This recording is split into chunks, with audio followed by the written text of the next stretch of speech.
Hi, நான் உங்கள் Naveen Vigneshwar. Friends படத்தில் ரொம்ப ஃபேமஸான ஒரு காமெடி சீன் இருக்கும். நம்ம விஜய், சூர்யா, ரமேஷ் கண்ணாலாம் இருந்துட்டு நம்ம வடிவேலை போட்டு ரொம்ப கடுப்பேற்றுவாங்க. அப்புறம் நம்ம வடிவேலு இருந்துட்டு காண்டாகிட்டு ஒரு சுற்றி எடுத்து ரமேஷ் கண்ணா கையில் கொடுத்துட்டு, போ நீ போய் தேவையில்லாத அணிலாம் பிடுங்க போ அப்படின்னு சொல்லிட்டு கொடுத்துருவாரு. அண்ட் நம்ம ரமேஷ் கண்ணா உடனே வடிவேலுக்கிட்ட ஒரு கேள்வி கேட்பார். தேவையான ஆணி எது, தேவையில்லாத ஆணி எதுன்னு நான் எப்படி தெரிஞ்சுக்கிறது அப்படின்னு கேட்பாரு. உடனே அதுக்கு வடிவேலு சொல்லுவாங்க, நீ பிடுங்கிறது பூராமே தேவையில்லாத அணி தான், போ பிடுங்க போ அப்படின்னு சொல்லுவார். செம்ம சீன் அது. அண்ட் அதுக்கு சிமிலராக ஒரு சீன் தான் நம்ம எல்லாரோட லைஃப்லேயும் ஒவ்வொரு நாளும் நடந்துகிட்ருக்கு.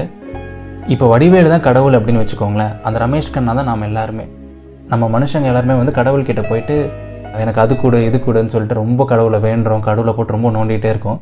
அண்ட் கடவுள் நமக்கு என்ன பண்ணுறாரு, ஏதாவது ஒரு சில பிரச்சனைகள் கொடுத்துட்டு, உனக்கு கொஞ்சம் தேவையில்லாத பிரச்சனை கொடுத்துருக்கேன், நீ போய் கொஞ்சம் நேரம் ஃபீல் பண்ணிட்டு வாப்போ அப்படின்னு சொல்லிட்டு கடவுள் சொல்லிடுறாரு. அண்ட் நம்ம கடவுள்கிட்ட கேட்குறோம், எனக்கு தேவையான பிரச்சனை தேவையில்லாத பிரச்சனைங்கிறது நான் எப்படி தெரிஞ்சுக்கிறது அப்படின்னு.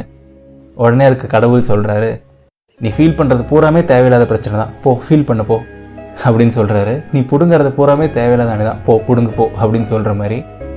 ஸோ இதுதாங்க நம்ம வாழ்க்கை.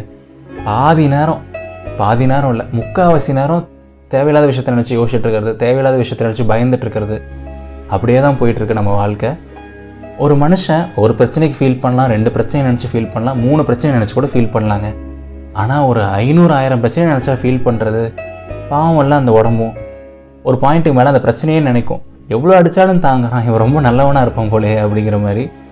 ஸோ ஜோக்ஸ் அப்பார்ட், ப்ராக்டிக்கலாக பார்த்தோம் அப்படின்னா நம்மள நிறைய பேருக்கு இருக்க ஒரு பேட் ஹேபிட்டே என்ன அப்படின்னா வந்து ஓவராக ஃபீல் பண்ணுறது, ஓவராக யோசிக்கிறது, சின்ன சின்ன விஷயத்தையும் போட்டு ஓவராக குழப்புறது. இப்போது ஃபீல் பண்ணுறது தப்பு கிடையாது. ஒரு கஷ்டத்தில் லைட்டாக மூழ்கி இருக்கிறதோ, ஏதோ ஒரு விஷயத்தை நினச்சி பயப்படுறதோ வந்து தப்பே கிடையாது. இதெல்லாம் சாதாரண ஒரு மனித இயல்பு, நாமெல்லாம் சாதாரண மனுஷங்க தான். பட் அதுக்காக ஓவர் டைம் பார்க்குறதா, எப்போ பார்த்தாலும் ஃபீல் பண்ணிகிட்டே இருக்கிறதா, எப்போ பார்த்தாலும் எதாவது யோசிச்சுட்டே இருக்கிறதா, எப்போ பார்த்தாலும் எதாவது நினச்சி கஷ்டப்பட்டுகிட்டே இருக்கிறதா, இதெல்லாம் எந்த விதத்தில் எங்கள் நியாயம்? கொஞ்சம் ப்ராக்டிக்கலாக யோசிச்சு பார்ப்போம். ஃபீல் பண்ணுறனால என்ன ஆக போகுது சொல்லுங்கள்? இப்போ ஒரு பிரச்சனை நடந்துருச்சு, நம்ம எதிர்பாராத மாதிரி ஒரு விஷயம் நடந்துருச்சு, நம்ம எதிர்பாராத மாதிரி யாரோ ஒருத்தங்க ஏதோ ஒரு விஷயம் நமக்கு பண்ணிட்டாங்க, கரெக்டாக, அதனால் நம்ம ஃபீல் பண்ணுறோம். பட் இப்போ நம்ம அதை நினச்சி ஃபீல் பண்ணுறனால அந்த கஷ்டம் நம்மளை விட்டு போகுதா, நடந்த விஷயம் மாறப்போகுதா, இல்லை ஃபீல் பண்ணுறனால அதுக்கு ஏதாவது சொல்யூஷன் கிடைக்க போகுதா? ஒன்றுமே ஆக போகிறது கிடையாது. நம்ம ஃபீல் பண்ணுறோங்கிற பேரில் எப்பயோ நடந்த ஒரு பாஸ்ட்டுக்காக நம்ம ப்ரெசண்ட்டில் இருக்க ஒவ்வொரு வினாடியையும் இழந்துட்டுருக்கோம். அப்புறம் நாளை இதை நினச்சி மறுபடியும் ஃபீல் பண்ணுவோம், நேற்று ஃபுல்லாக ஃபீல் பண்ணியே போயிடுச்சேடா அப்படி யோசித்து மறுபடியும் ஃபீல் பண்ணிகிட்ருப்போம்.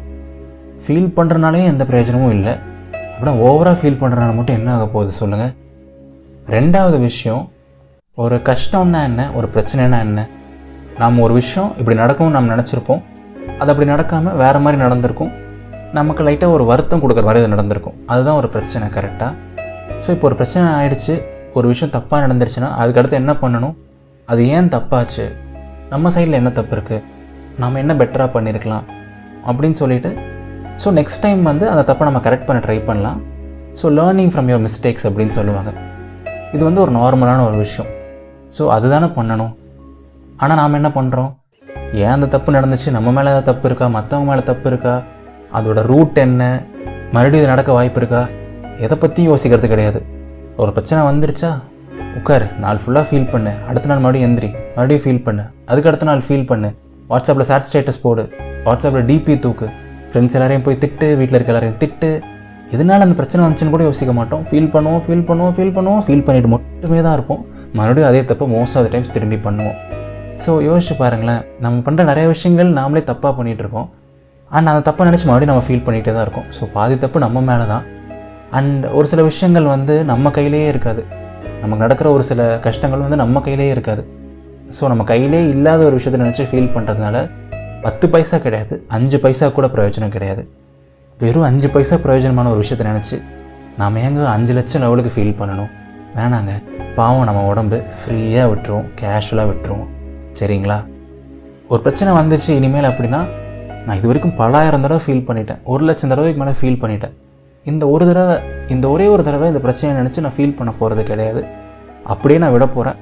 இது எவ்வளோ பெரிய பிரச்சனையாக இருந்துட்டு போகுது, இதை பற்றி நான் ஒரு துளி கூட கவலைப்பட போகிறது கிடையாது, நீ போகலாம் அப்படின்னு சொல்லிட்டு அந்த பிரச்சனைகிட்ட சொல்லிவிடுங்க. ஒரு 5 நிமிஷம் 10 நிமிஷம் ஒரு மாதிரி இருக்கும், அதுக்கப்புறம் பார்த்தா நீங்களே அதை மறந்துடுவீங்க. எல்லாத்தையும் நினச்சி ஃபீல் பண்ணணும், எல்லாத்தையும் நினச்சி ஒரி பண்ணணும் இல்லை. ஒரு சில விஷயங்களை அப்படியே லைட்டாக தொடச்சி தூக்கி போட்டு போயிட்டே இருக்கலாம். டேக் இட் ஈஸி பாலிசி மாதிரி தான். ஓகேங்களா? அளவுக்கு மீறினால் அமிர்தமும் நஞ்சு அப்படின்னு சொல்லுவாங்க. ஸோ ஒரு அளவுக்கு மேலே எதையும் நினச்சி போட்டு ஓவராக ஃபீல் பண்ண வேண்டாம். ஜஸ்ட் கேஷுவலாக இருங்க, கூலாக இருங்க, ஜாலியாக இருங்க. நான் எப்போவும் சொல்கிற மாதிரி வாழ்க்கை ரொம்ப ரொம்ப அழகானது. பாவக்காய் கசப்பு தாங்க. பட் பாவக்காயை அளவாக நம்ம உணவில் சேர்த்துக்கிட்டா நமக்கு ரொம்ப நல்லது அப்படின்னு சொல்லுவாங்க. இந்த பாவக்காய் மாதிரி தாங்க நம்ம பிரச்சனைகளும். அப்பப்போ அது லைட்டாக இருந்தால் தான் நம்மளோட வாழ்க்கை ரொம்ப சுவாரஸ்யமாகும். நமக்கு இருக்க நல்ல விஷயங்கள்லாம் நமக்கு தனியாக தெரியும். பட் அதே பாவக்காயை போட்டு ஃபுல் மீல்ஸ் மாதிரி உட்காந்து சாப்பிட்டோன்னா எவ்வளோ கசக்கும் இல்லை? அதே மாதிரி தான் பாஸ் நம்ம பிரச்சனையும். அதே ஃபுல்லாக உட்காந்து யோசிச்சுட்டு இருந்தோம்னா வாழ்க்கையும் கசந்து போயிடும். ஸோ எந்த பிரச்சனையாக இருந்தாலும் சரி, அதை சைட் டிஷ்ஷாக வச்சுக்கோங்க. நம்ம லைஃப் தான் மெயின் டிஷ், நமக்கு பிடிச்ச விஷயங்கள் தான் மெயின் டிஷ், நம்மளோட நல்ல எண்ணங்கள் தான் மெயின் டிஷ். சரிங்களா? நீங்கள் எதை நினச்சி ஃபீல் பண்ணாலும் சரி, கண்டிப்பாக எல்லாம் சீக்கிரம் சரியாயிடும். எல்லாம் நன்மைக்கு அப்படின்னு சொல்லிட்டு நம்புங்க. ஆல் இஸ் வெல்ங்க. Take care. பாய். இது நவீன் விக்னேஸ்வரின் இதயத்தின் குரல். இந்த பாட்காஸ்ட் உங்களுக்கு பிடிச்சிருந்தா கண்டிப்பாக உங்கள் ஃப்ரெண்ட்ஸ் நிறைய பேருக்கு ஷேர் பண்ணுங்கள். எனக்கு ரொம்ப ஹெல்ப்ஃபுல்லாக இருக்கும். இதயத்தின் குரல் இப்போ Spotify, Apple podcasts, Google podcasts, Anchor அந்த மாதிரி நிறைய அற்புதமான பாட்காஸ்ட் ஆப்ஸ்லேயும் ரிலீஸ் ஆகிருக்கு. ஸோ நீங்கள் உங்கள் ஃபோன் ஸ்க்ரீனை ஆன் பண்ணாமல் கூட உங்கள் கண்ணுக்கு எந்த ஸ்ட்ரெயினும் இல்லாமல் நீங்கள் ஹேண்ட்ஸ் ஃப்ரீயாக கூட கேட்கலாம். ஸோ கண்டிப்பாக அந்த பாட்காஸ்ட் ஆப்ஸ்லையும் ஃபாலோ பண்ணுங்கள். அந்த எல்லா ஆப்புக்கான லிங்க் இந்த வீடியோட டிஸ்கிரிப்ஷன் அண்ட் கமெண்ட்ஸில் இருக்குது. அடுத்த வாரம் இன்னொரு செம்ம பாட்காஸ்ட்டோடு நான் உங்களை சந்திக்கிறேன். Tata, bye bye. நன்றிகள் 1000.